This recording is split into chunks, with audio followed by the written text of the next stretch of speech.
Or, you know, you could just wait until the end of this episode. Real question here, have any of these fortunes come true for any of you guys? I'm legit curious.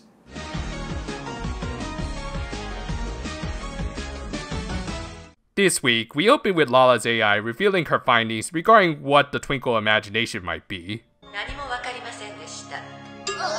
Let me guess, you got that directly from the writer's room. Also, in case you couldn't tell by Prune's incredibly tiny face here, this is a Mitsuru Aoyama episode. Well, not gonna need this for anyone's character designs this week. With no practical means of researching the Twinkle imagination, our heroines decide to try their luck with a fortune teller, because those guys can always be trusted, right? We also got an opening, again previewing the autumn Precure movie featuring some quality fight animation. Something which I highly doubt we'll see in an Aoyama episode. Seriously, why are their eyes so off-center? Anyway, after the opening, the Precure made their way to a planet of fortune tellers, and wow, that's an awesome design for a planet. I mean, yeah, the teardrop is a little much, and it does kind of look like Ben Stein's beach ball, but the planet's design is head and shoulders above everything else we've gotten in this show so far. The planet itself, as I said, was full of fortune tellers, and characters who I'm pretty sure are in the wrong toy show. I mean, come on guys, not all cat girls are the same. Speaking of whom, Yuni's recommendation for a fortune teller was a little bit off the beaten path, or rather, completely outside the city limits in this case. Hey, it's Bakinyan, or at least the guy he was originally based off of. I mean, whoa, this is like really big. I mean, I wonder how the Precure are going to react to this and... Eh? Madoka's reaction was the we're going to get? Well, I guess I'll just put this on the missed opportunity shelf. And yes, it is getting quite full. This guy's name was Hakinyan. Get it? It rhymes with Bakinyan. And while his old age had cost him his eyesight, he still had a very strong sixth sense. I like this guy. He's funny. Also, I'm split between who has the best reaction face here. It's either Yuni turning into Neko Arc or Madoka's high as a kite face. They convinced him to perform a seance to find more information about the Twinkle imagination. However, while they were waiting for him to set up, a certain highly underutilized villainess had detected their star pens and had also arrived on the planet. But more on that later, as we also had to work in a callback to a pointless filler episode, as Hakinyan had given Fua another cat marijuana cookie. Riveting. Heck, even I1 kind of agree with me that this was a pointless scene and was more focused on her old butler's look-alike. Seriously, even the Valley Girl gets it. Anyway, Hakinyan had come out to say that he decided against the seance as he believed it wasn't necessary, much to Yuni's confusion. Thus, she followed him as he went to collect some tea leaves to question him. This led into a flashback where we learned how these two originally met. Apparently, Yuni had heard that there was another cat alien nearby and figured that Hakinyan might be one of her race, but apparently he wasn't. So wait, does that mean like there's a whole bunch of different species of space cats? Well, I guess it is starting to become a bit of a subgenre in anime. While she was disappointed that he wasn't one of her kind, Hakinyan still managed to hold her attention when he correctly predicted what she was feeling after having just lost her entire planet. He then told her that there was a way to restore her planet. All she had to do was go far beyond the Hoshizora galaxy and find a planet with allies who could help her. He also showed her an image of his younger self that she could use as an alias to help reach her destination. Dude, all you did was basically give her a cold reading and told her what she wanted to hear. This is exactly why you're living outside the city. Thankfully, he wasn't a total con artist and just told her to go see the universe in his place. Not exactly sure what the merit in that is, but whatever. Back to the present, Hakinyan told Yuni that she had indeed found the planet of allies he had foreseen. Isn't it obvious?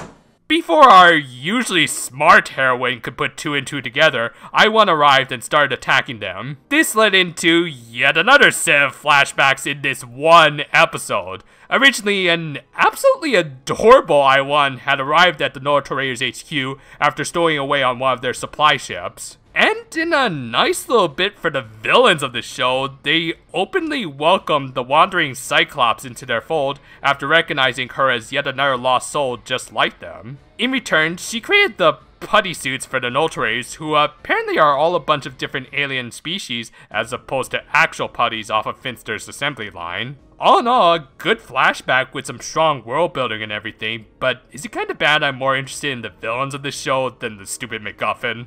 And after yet another flashback showing the original meeting between I-1 and Bakuyan, we return to the present as I-1 used her dark chemistry. Which, considering this will more than likely be the final episode where I-1 is villain, that means she's used this animation all of,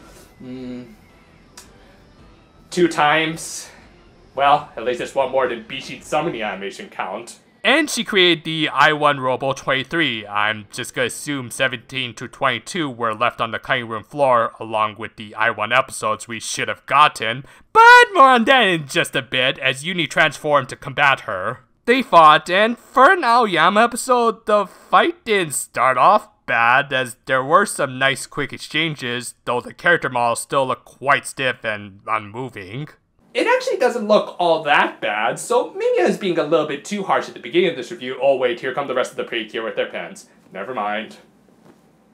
Ultimately, it was not a well-staged fight, especially compared to another literal catfight that I saw earlier today, but I will say it was at least kind of elevated thanks to the emotional selling by a rage-driven I-1 and Yuni suffering from PTSD after seeing her enemy's new petrification gun. This resulted in I-1 almost finishing off her rival until a familiar-looking face stepped in her way. Hakuyan said some very flowery stuff that could be basically summed up as, "We often lose track of small important things when we become too focused on our main goals." This made Yuni realize that she had overlooked a very important detail in her pursuits to restore her planet. You're the same. Yeah, Yuni, I'm gonna have to kind of disagree with you there.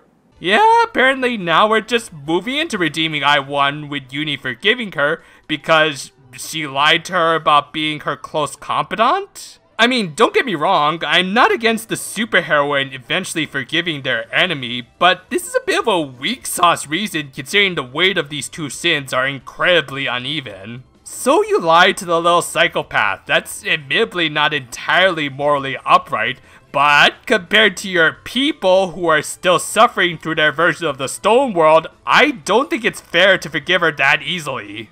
This whole scene might have worked a little better if we'd actually gotten a few episodes between Yuni and I-1 to build up their rivalry. We could have sacrificed at least a couple of Tenjo episodes. But no, as usual with this show, the pathos isn't exactly up to snuff. With just a few more episodes between these two, we could have seen them slowly build an understanding for one another and what they've gone through in their lives both before and after their meeting and eventual breakup. More importantly, it would reduce the obsessive amount of flashbacks we've gotten in this one episode. Anyway, Yuni forgiving I-1 for whatever reason awakened her Twinkle imagination. Again, don't ask me how this show defines imagination, as I'm just as confused as Darkness here. They then used their usual Fua Cole chant, though this time with an additional scene for Yuni that amounted to no other changes in the stock animations, so don't even know what the point of that was. And they defeated I-1, who they then invited to come back with them to Earth. She refused, but I guess the gentle music was meant to say that she's now on non-aggressive terms with them. Whatever, the once most interesting villainess in the show was now just a tsundere, and the episode ended with the Precure heading back to Earth,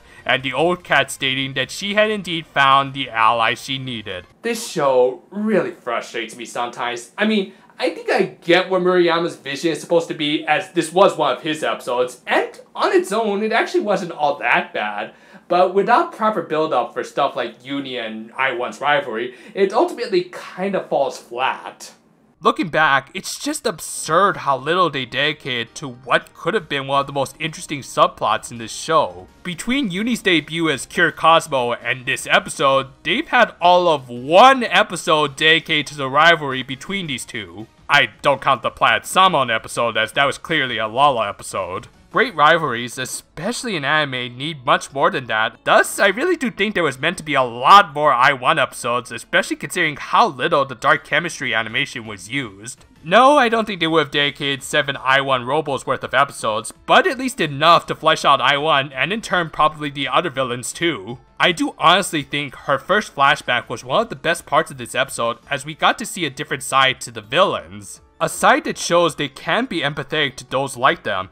Heck, if we had the time, I bet they could have also shown I-1's original firing and how it affected her. I could just see so many scenarios where this episode might have worked, but due to poor planning or some other possible problems behind the scenes, it really does feel like this show lacks about as much direction as this supposedly psychic kitty. Currently, I'm working on the second part of a little Higurashi manga review I'm doing for Halloween because, unlike this show, I actually try to match up my release schedule with the holiday. It's looking like it should be ready on the day, but depending on what YouTube lets me get away with, I might need to do some extra last minute edits, so we'll see how that pans out. Look forward to it, and until then though, farewell for now my friends, and if you ask me, the best cat is and always will be Jaguar Man.